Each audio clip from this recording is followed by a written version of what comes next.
Hola, bienvenidos a Quiero ser como Letizier, el podcast en el que todas las semanas hablamos de fútbol y solo de fútbol. Una semana más estamos aquí para, de la mano del Partido Podcast, traeros una nueva historia con el balón como protagonista.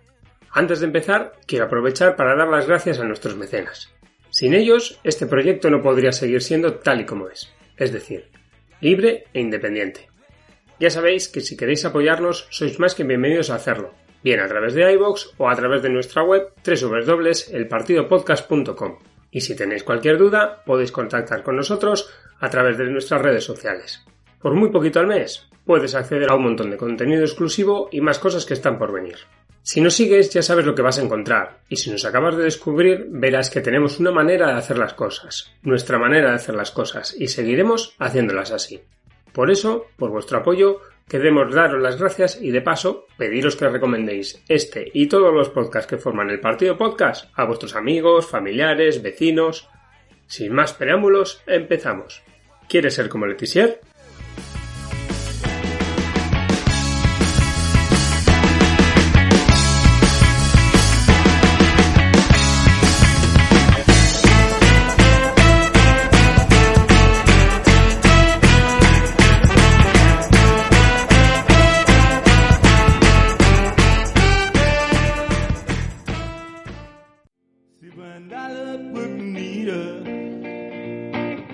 Sie reißt alle Mauern ein. Sie fährt fort und kommt nie wieder. Für immer frei, für immer frei.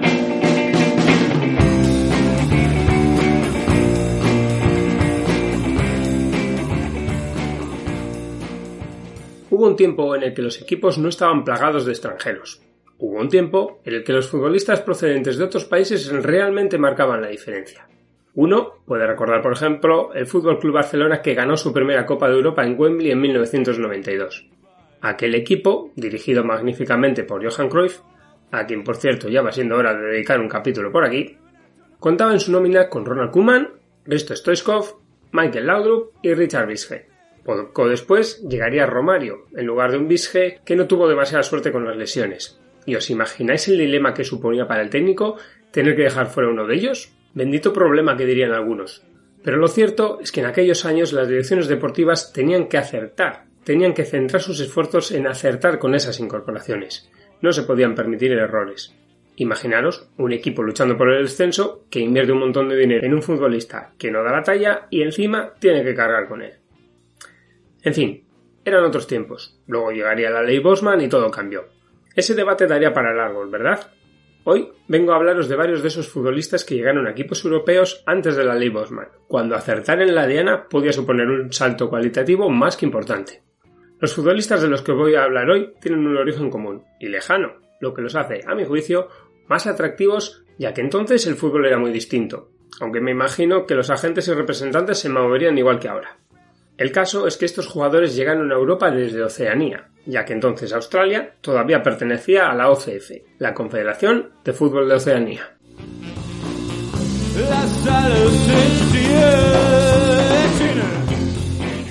Sí, amigos, sí, Australia hasta 2006 competía en Oceanía, donde su dominio era aplastante, y buscando más competitividad se marchó a Asia.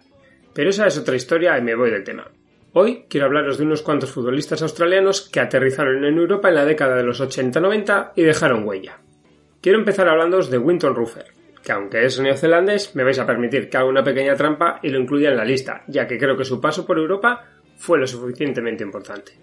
Rufer nació en Wellington, un 29 de diciembre de 1962, y para que os hagáis una idea de lo que significó, fue nombrado mejor futbolista del siglo en Oceanía, debido fundamentalmente a sus éxitos en el viejo continente, y sobre todo en Alemania.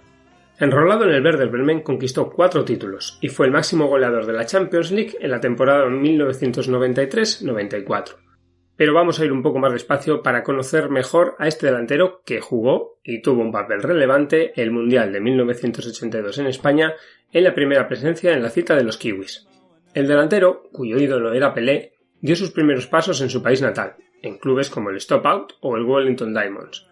En 1981, después de ser votado como mejor futbolista joven del país, atrajo la atención de Ken Brown, manager del Norwich City, y les propuso hacer una prueba a él y a su hermano Shane con los Canaries. La prueba fue bien, y el 23 de octubre de aquel 1981 firmó con el conjunto de Norfolk, pero le fue denegado el permiso de trabajo, por lo que nunca debutó con el conjunto inglés. Donde sí pudo demostrar sus habilidades fue en Suiza, ya que su padre era originario de ese país y allí no tuvo problemas para jugar. Desde el comienzo tuvo un impacto en la competición, y durante 7 campañas marcó más de 100 goles y levantó la copa en 1989 con el Grasshoppers. Aunque no todo fue bien para él y su hermano, que también le acompañó en su aventura suiza. Con semejante talento era evidente que su federación les quería para sus compromisos internacionales. Ya hemos comentado que Winton jugó un papel muy destacado en la clasificación de los All Whites para el Mundial del 82, y en la cita española jugó en los 3 partidos que disputó su selección. Pero después, entre 1983 y 1989, solo jugó 5 partidos representando a su país. Cifra muy escasa, ¿verdad? Se ha hablado mucho del mal carácter del atacante, pero la realidad es que su club, el Zurich, se negaba a dejarle ir. Finalmente, el futbolista llegó a fugarse para poder jugar con su selección, y su club le suspendió y finalmente le traspasó. Con ese panorama no es de extrañar que el mejor futbolista de Oceanía en el siglo pasado solo jugase 23 partidos con su selección. Una pena. Pero volvamos a su andadura europea. En el verano de 1989 fue cedido al Werder Bremen. Allí marcó 19 goles en todas las competiciones, lo que provocó que el conjunto dirigido entonces por Otto Rehhagel lo fichase en propiedad a partir del curso siguiente. La verdad es que aquel equipo funcionaba a las 1000 maravillas. Bajo la dirección de Rehhagel, desde el banquillo, y los goles de Rufer, el equipo ganó la Bundesliga en 1993, la DFB Pokal en el 91 y en el 94 y la Recopa de Europa en el 92, además de la Supercopa Alemana en el 93 y en el 94. Aquel Werder Bremen era una auténtica potencia. Futbolistas como Mario Basler, Marco Bode, el guardameta Oliver Reck, Thomas Schaff, Dieter Elch, Mirko Botava, Kyle-Hen Riedel o Klaus Allofs vistieron su camiseta. Así sonó el gol de Raffer en la final de la Recopa de 1992 ante el Mónaco de George Weah.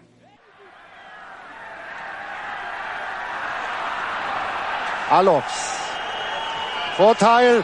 Die Chance. Rufer. Das Tor, da ist es. Das 2:0. Und ich wage zu prophezeien, das ist der Europapokalsieg für den SV Werder Bremen. Was für eine mutige Entscheidung des Schiedsrichters. Er hat Vorteil laufen lassen. Und Winton Rufer hat ihn genutzt. En Bremen permanecería hasta el verano de 1995, cuando fue traspasado al Jeff United japonés. Volvería a Alemania 2 años después para ayudar al Kaiserslautern a ascender a la Bundesliga, y lo consiguió. Una vez conseguido el objetivo, volvió a su país natal donde se retiró en 2002. Dejó huella en la Bundesliga, y estoy seguro que hoy, en Bremen, muchos le echan de menos.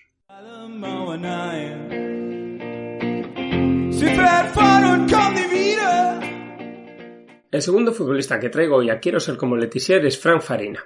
Su fortuna en el viejo continente tal vez no haya sido tan buena como la de Rufer, pero también merece la pena conocerlo un poco mejor. No en balde, fue reconocido como segundo mejor futbolista de Oceanía en el siglo XX por detrás del propio Rufer y por delante del neocaledonio Christian Karlenbe.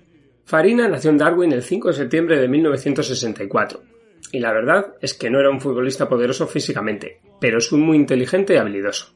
Pasó parte de su niñez en Papúa Nueva Guinea, y gracias a sus habilidades futbolísticas logró una beca en el prestigioso Instituto Australiano de Deportes. Este instituto incluye a 20 estudiantes al año que son seleccionados para un periodo inicial de 12 meses. En ese tiempo, entrenan y estudian. Normalmente los alumnos seleccionados tienen entre 15 y 17 años, y entre los requisitos está el tener la nacionalidad australiana e incluso llegan a firmar un acuerdo por el que no jugarán con otra selección después de lo sucedido con Josip Šimunić, que se formó aquí y después jugó el Mundial de 2006 con Croacia. Sea como fuere, Farina sí que jugó con los Socceroos. De hecho, fue uno de sus pilares durante los años 80 del siglo pasado. Debutó en 1984 y disputó 67 partidos, algunos de ellos en eliminatorias para la fase final de mundiales, como por ejemplo en 1993. cuando Australia cayó eliminada por Argentina en el repechaje para el Mundial del 94 disputado en Estados Unidos. En 1983 fichó por Canberra City, comenzando su andadura por la National Soccer League, que le llevaría también a Sydney y al Marconi. Su rendimiento fue bastante sólido para un futbolista de apenas 20 años, y solo se quedó por debajo de los 10 goles en su primera temporada en la liga. Máximo goleador del campeonato nacional en sus 2 cursos con Marconi y mejor futbolista del año en Oceanía en la primera edición en la que se otorgó dicho galardón, en 1988, sus actuaciones despertaron el interés de equipos del viejo continente y en enero de 1989 dio el salto y fichó por el Brujas. Su habilidad para definir fue bien aprovechada por el histórico conjunto belga y marcó 43 goles en los 70 partidos que jugó allí. Además, conquistó el título de Liga en 1990 y la Copa en 1991. También la Supercopa belga en ambas temporadas. El australiano ganó la bota de oro del campeonato belga y el premio al mejor extranjero en el exitoso curso de 1989-90. En el verano del 91 fue traspasado al Bari, convirtiéndose en el primer australiano en competir en la Serie A. Además, se convirtió en el futbolista australiano más caro en aquel momento. Por desgracia, Farina no estaba en forma, y el cambio de técnico en la 10ª jornada provocó que dejasen de contar con él, y tras una breve cesión en el Notts County inglés fue traspasado al Estrasburgo, donde disputó 2 buenas campañas, aunque sin grandes cifras goleadoras. 8 goles en 24 partidos en la primera y 6 goles en 23 apariciones en la segunda.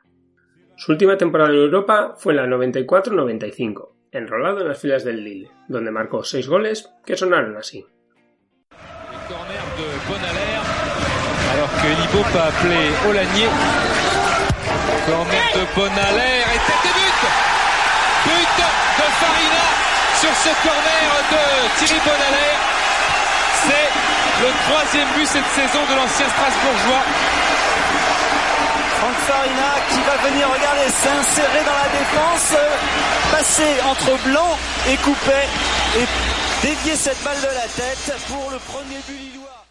Farina regresó a Australia y se enroló en el Brisbane Striker. En su primera temporada allí, 1995-96, marcó 20 goles en otros tantos partidos, demostrando que no había perdido el olfato goleador. Para el siguiente curso, su club necesitaba un nuevo técnico, y Farina dio un paso al frente y se hizo cargo del equipo como jugador-entrenador. Una figura hoy prácticamente en desuso, pero que en aquellos años era bastante habitual. En aquella primera aventura en los banquillos, Brisbane consiguió el título al vencer en la final al Sydney United, 2-0 con Farina marcando el primer tanto, y con nuestro protagonista siendo galardonado como mejor entrenador del campeonato. La siguiente temporada no fue tan buena, y el equipo terminó tercero, con escasa participación del delantero que solo marcó 1 gol en 18 partidos. Al finalizar la temporada y ya con 34 años, Farina puso rumbo a Marconi, donde solo jugó 2 partidos, poniendo punto final a su etapa como futbolista en activo. En 1999, Farina fue elegido como seleccionador de Australia para sustituir a Terry Venables. Durante su mandato, que terminó en 2005, tuvo buenas participaciones en la Copa Confederaciones, donde quedó tercero en la edición de 2001, celebrado en Corea del Sur y Japón, ganó a Francia en la fase de grupos y también a Brasil en la lucha por el tercer-cuarto puesto, pero no pudo clasificarse nunca para disputar la fase final de la Copa del Mundo. Entonces, el mejor equipo de la Confederación de Oceanía se las tenía que ver con un equipo procedente de la zona CONMEBOL, Sudamérica, y no pudieron con Uruguay, que les apeó por un global de 3-1. Tras su salida de la federación en junio de 2005, ha dirigido también a Brisbane Roar, a Papúa Nueva Guinea, a Sydney Football Club y a Fiji, con quien disputó los Juegos Olímpicos de Río en 2016.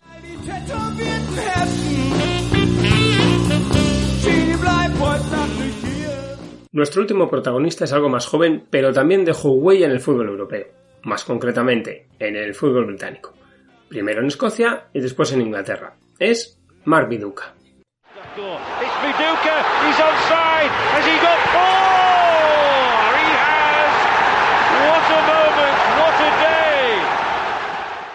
El audio que acabamos de escuchar es del 4 de noviembre de 2000. Aquella tarde nuestro protagonista marcó un poco de goles en Elland Road frente al Liverpool en la victoria de los locales, precisamente 4-3. Con semejante carta de presentación, creo que se merece estar en esta lista, ¿no? Viduka nació el 9 de octubre de 1975 en Melbourne, en el seno de la comunidad croata del país. Su padre emigró en los años 60 a Australia y allí formó su familia. Como curiosidad, cabe decir que Luka Modric y Mark Viduka son primos. El joven Mark se formó en Melbourne, Croacia, que posteriormente se llamaría Melbourne Knights. En sus 2 temporadas en el primer equipo, terminó en ambas como mejor futbolista del campeonato y como máximo realizador del mismo. En total, marcó 40 goles en 48 partidos. Sus buenos números le valieron para dar el salto a Europa, y debido a sus raíces croatas lo hizo en el Dinamo de Zagreb, que entonces era conocido como Croatia Zagreb. En el cuadro de la capital permaneció 3 temporadas y media, y también rindió un buen nivel. 40 goles en 84 encuentros ayudaron a su equipo a conseguir 3 dobletes consecutivos, y él fue nombrado mejor futbolista extranjero de la competición. Sus actuaciones no pasaron desapercibidas, y el Celtic de Glasgow pagó por él 3,5 millones de libras, en diciembre de 1998, pero casi no llega a debutar con los Boys. De hecho, apenas 4 días después de aterrizar en Glasgow, Viduka dejó la ciudad debido al estrés. Para echar más leña al fuego, el croata de Zagreb anunció poco después que no había recibido la cantidad acordada por el traspaso, con lo que el lío fue importante. Finalmente todo se arregló, y Viduka debutó con el Celtic el 27 de febrero, casi 2 meses después de firmar. Con la camiseta verde y blanca marcó 30 goles en 37 encuentros, y en julio del 2000 el Leeds United pagó por él 6 millones de libras. Eran tiempos de gloria para el equipo de Elland Road, que llegó a semifinales tanto de la UEFA como de la Champions League. Rio Ferdinand, Lee Bowyer, Harry Kewell, Michael Bridges, Jonathan Woodgate, Alan Smith o el propio Viduka hicieron las delicias de sus seguidores y llevaron el equipo a lo más alto. El poderoso delantero australiano marcó 59 goles en sus 4 temporadas en Elland Road, y con sus goles evitó en más de una ocasión el descenso de un equipo acuciado por las deudas, que se vio obligado a traspasarle al Middlesbrough por 4,5 millones de libras una vez consumado el descenso en 2004. Su paso por el club del noroeste también fue prolífico y ayudó a los suyos a lograr un gran rendimiento. En la temporada 2005-2006, el Boro llegó a semifinales de la FA Cup y a la final de la UEFA. En esa competición marcó 6 goles, pero perdió la final con el Sevilla. Un resultado que, según ha comentado el propio futbolista, tardó 5 meses en olvidar. Eso sí, en el verano del 2006 capitaneó a su selección a la mejor actuación de los Socceroos en una fase final de una Copa del Mundo de Fútbol. Fueron eliminados por los futuros campeones, Italia, en octavos de final. Fue sin duda el mejor momento globalmente hablando de un futbolista que se convertiría, en el final de la siguiente campaña, en uno de los más codiciados del fútbol inglés, gracias a sus 19 goles en todas las competiciones en el curso 2006-2007. Gareth Southgate, manager del Boro en aquellos días, quería que el australiano continuase en Riverside, pero al terminar contrato en ese verano le salieron un montón de novias, y el delantero finalmente acabó en las filas del Newcastle. El recuerdo en Teesside es tal que muchos hinchas del club todavía le sitúan en sus 11 ideales, y es el máximo goleador del estadio de Riverside. Todo un icono. Viduka firmó por 2 años con las Urracas, dirigidas entonces por Sam Allardyce. En Newcastle no cosechó grandes éxitos y se vio obligado a pelear por evitar el descenso. En su primera temporada marcó 7 goles, pero en el último partido, en Goodison Park, se lesionó gravemente en el tendón de Aquiles, lo que hizo que se perdiese muchos meses de competición. Con el descenso del club a Championship, en la temporada siguiente llegó también la retirada de Mark Viduka. Como ya sabéis, si me soléis escuchar, todo futbolista de cierto calibre que se precie tiene su canción, y el bueno de Viduka no podía ser menos.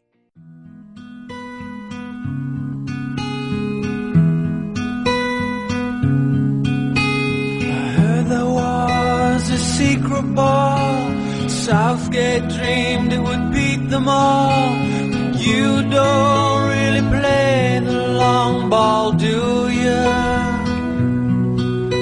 It goes like this, the full pitch width, Downing's cross and Boateng's flick. The baffled keeper can't stop Mark Viduka. Mark Viduka.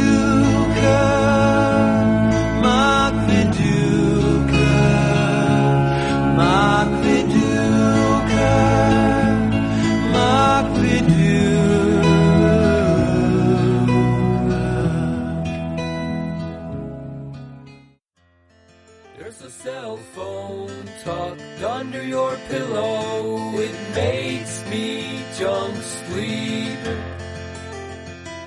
and it doesn't do a thing for growth hormones or dreams.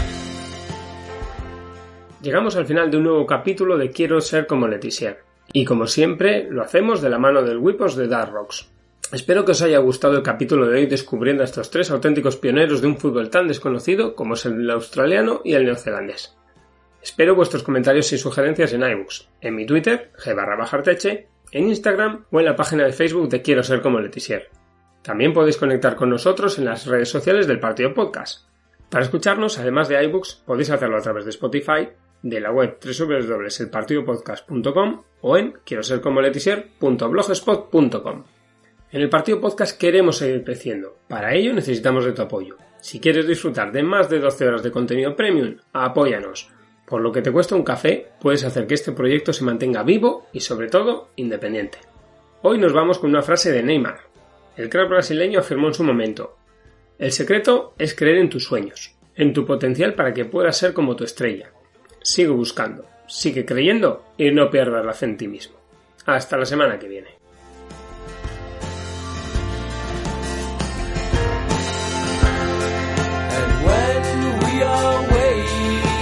Vampire time, and I'll know you for real. And then late at night, when it's drunk dial time, I'll tell you how I feel. Was that I go?